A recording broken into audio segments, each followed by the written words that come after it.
أعوذ بالله من الشيطان الرجيم بسم الله الرحمن الرحيم الحمد لله رب العالمين وصلى الله على محمد وعلى آله وصحبه أجمعين. Assalamu alaikum, my brothers in Islam. Well, I don't understand the way we think in Islam. Muharram is a month which is right from the beginning of the creation chosen by Allah subhanahu wa ta'ala as a prohibited month. Is there any significance in it other than that, or with it other than that? Whatever happens could happen in it due to relativity, but not actually as something which is specific in it. So there are so many things we don't know about Islam. Whatever we try to figure or fix is a coordinate. Let it be fixed by Allah subhanahu wa ta'ala or Muhammad Rasulullah sallallahu alayhi wa sallam, but not by anybody else. Secondly, we have to read extensively, and unless we do that, I don't think there's any hope in reviving the sunnah of Muhammad Rasulullah sallallahu alayhi wa sallam. Now, Muhammad Rasulullah spent 13 years in Mecca, first of all, and he only observed what probably one could say are the basic principles of worship. In Medina were the children of Israel, the Levites who had the Torah, the authorities.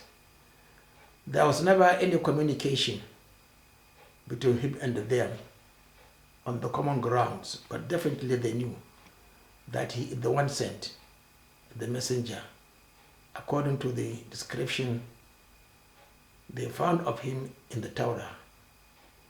So, one of the things that happened after the first migration was the association of the migrants with the children of Israel, and they naturally followed their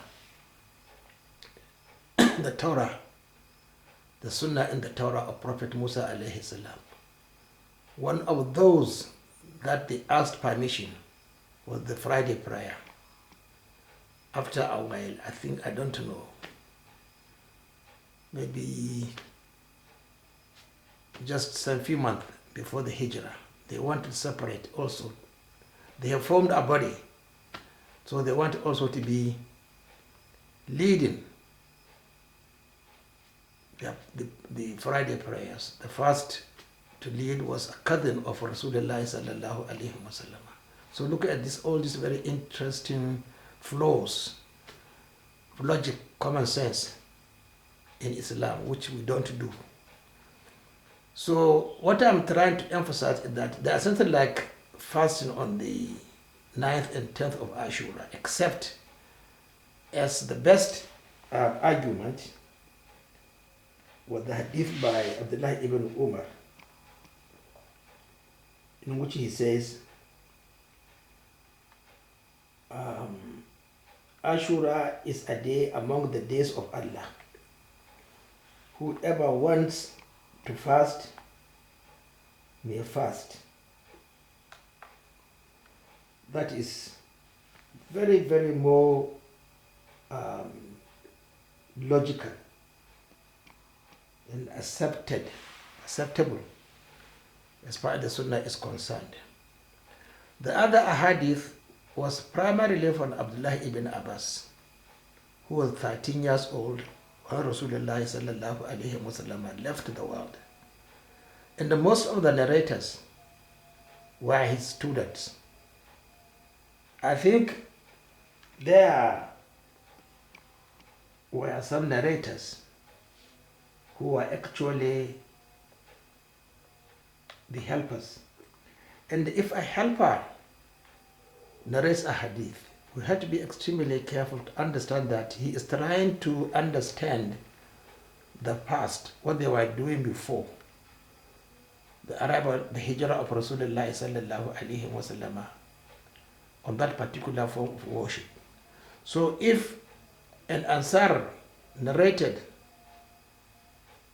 anything on what was the practice of the children of Israel, the ladies, that means he was asking Rasulullah sallallahu alaihi wasallam to confirm, was he committed a sin or did he commit a sin?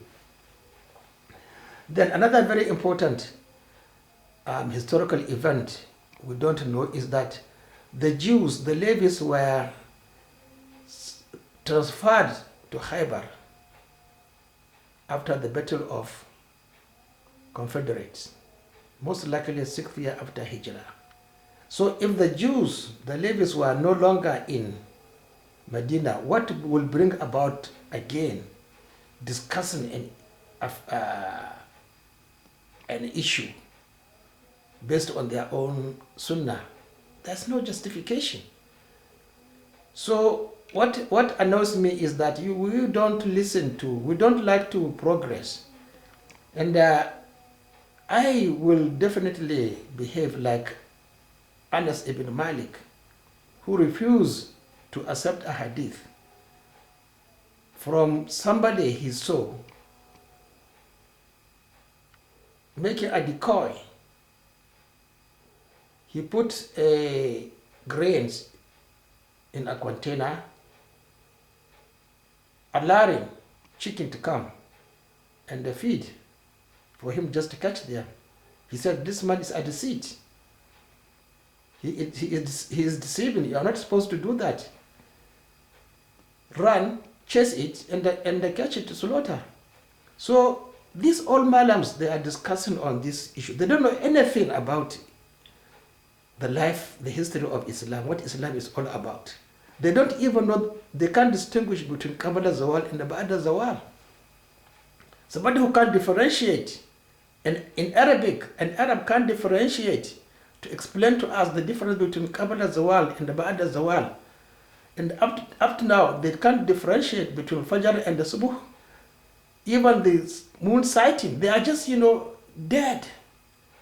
They are not participants in the battle of establishing the Sunnah and the respect of Rasulullah sallallahu alaihi wasallam. So my brothers, I pity you. I'm not saying that you should listen to me. No, but it's very, very, repulsive that even today we don't understand what all about the struggle of Rasulullah sallallahu alaihi wasallam and the Sahabas, what they left behind us. So as far as I'm concerned, you can fast any day you like. But it's against the Sunnah to fix a particular day of worship not specified by Rasulullah sallallahu alaihi wasallam. This is distinct from 13th, 14th, and the 15th. The lunar, the white days, fasting in every month. And if Rasulullah sallallahu alaihi wasallam actually had fasted Ashura and the Tashura, or whatever it is, he could have done that immediately on arrival in Medina. But not after the 6th year, when the Levites were expelled from Medina. So please, use common sense and, as I said, be extremely careful. Don't rely on what anybody says. If you don't have the means, I say stop. This is not a joke. You don't choose. It's the iron law, all or none. Assalamu alaikum.